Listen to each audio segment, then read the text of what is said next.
Hai sahabat Nocafala, selamat datang kembali di channel Nova Nocafala.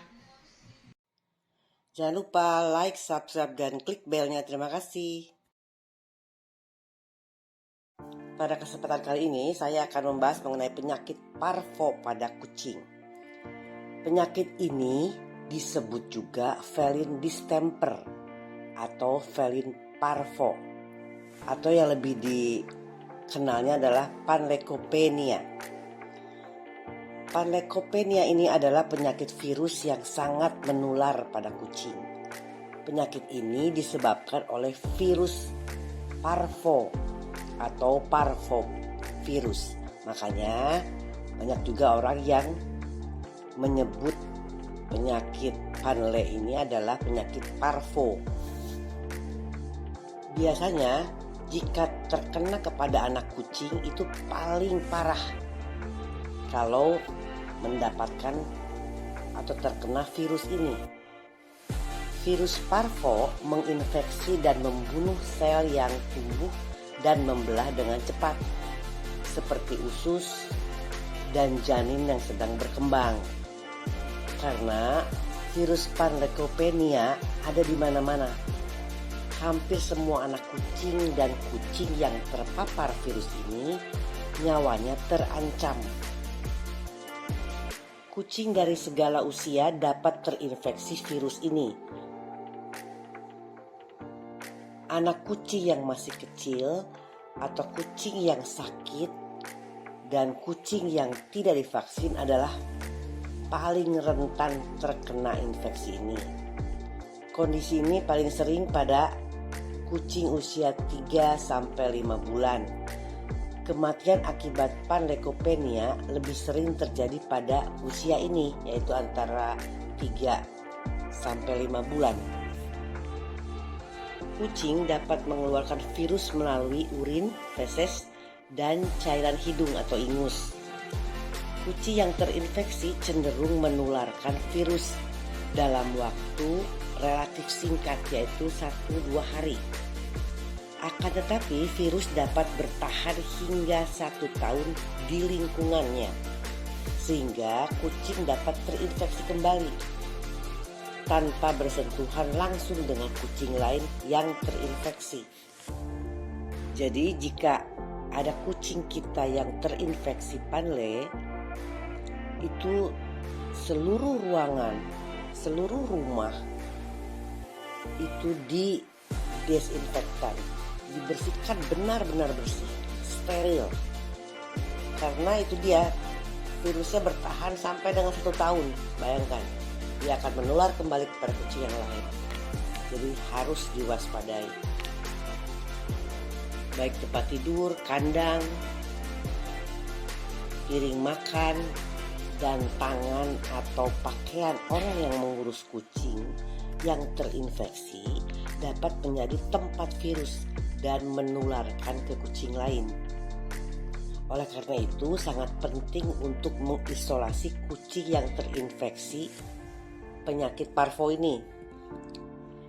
Benda apapun yang pernah digunakan kucing yang terinfeksi parvo atau panle tidak boleh digunakan atau dibiarkan bersentuhan dengan kucing lain.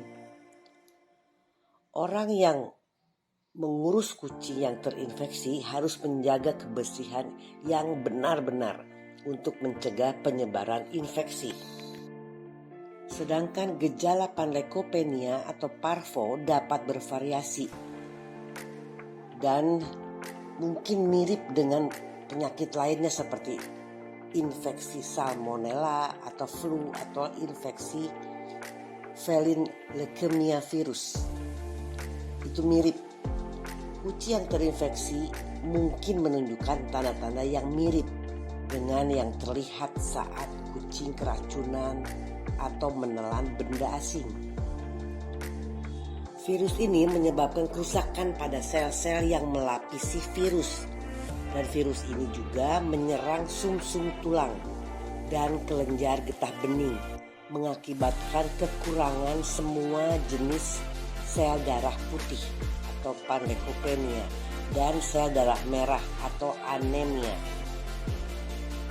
Gejala awalnya terlihat depresi, kehilangan nafsu makan, demam tinggi, lesu, muntah, diare parah, keluar ingus banyak, juga bisa dehidrasi karena tidak mau minum, malas minum. Kucing yang sakit mungkin duduk dalam waktu lama di depan mangkuk airnya, tetapi tidak meminum banyak air. Padahal saat kucing sedang sakit harus banyak minum. Pada beberapa kucing, demam akan datang dan pergi dan tiba-tiba turun ke tingkat yang lebih rendah dari biasanya saat sebelum kematian. Pada anak kucing, virus juga merusak otak dan mata. Kucing hamil yang terinfeksi virus parvo ini dan menjadi sakit, meskipun tidak terlihat parah, dapat menggugurkan atau melahirkan anak kucing yang dalam kandungannya dengan kerusakan parah pada otak kecil bayi tersebut. Anak kucing ini terlahir dengan sindrom yang disebut felin cerebellar ataxia dan gerakannya disertai dengan gemetar yang parah. Kemungkinan pemulihan dari panleukopenia pada anak kucing yang terinfeksi berusia kurang dari 8 minggu cenderung sulit. Kucing yang lebih tua memiliki peluang lebih besar untuk bertahan hidup jika perawatannya dilakukan dengan tepat. Tapi untuk anak kucing, karena belum bagus antibodinya atau imun tubuhnya, sangat rentan mati kucingnya. Tanpa perawatan intensif, kematian bisa mencapai 90%. Perawatan berfokus pada perbaikan dehidrasi, pemberian nutrisi, dan pencegahan infeksi sekunder. Jika kucing bertahan selama 5 hari, peluangnya untuk pulih sangat meningkat atau mungkin lebih cepat pulih. Isolasi ketat dan dengan kucing lainnya diperlukan untuk mencegah penyebaran virus. Kucing lain yang mungkin telah bersentuhan dengan kucing yang terinfeksi atau bersentuhan dengan benda atau orang yang melakukan kontak dengan kucing yang sakit harus dipantau. Kebanyakan setelah kucing pulih dari panleukopenia, ia tidak akan menginfeksi kucing lainnya melalui kontak langsung. Tetapi beberapa kucing yang pulih dapat menularkan virus melalui kotoran dan urinnya hingga waktu 6 minggu. Jadi harus hati-hati dengan penyakit parvo atau panleukopenia ini. Demikian kiranya penjelasan singkat dari saya mengenai penyakit parvo atau lebih dikenal dengan penyakit panleukopenia atau distemper. Semoga bermanfaat. Terima kasih, sampai ketemu lagi.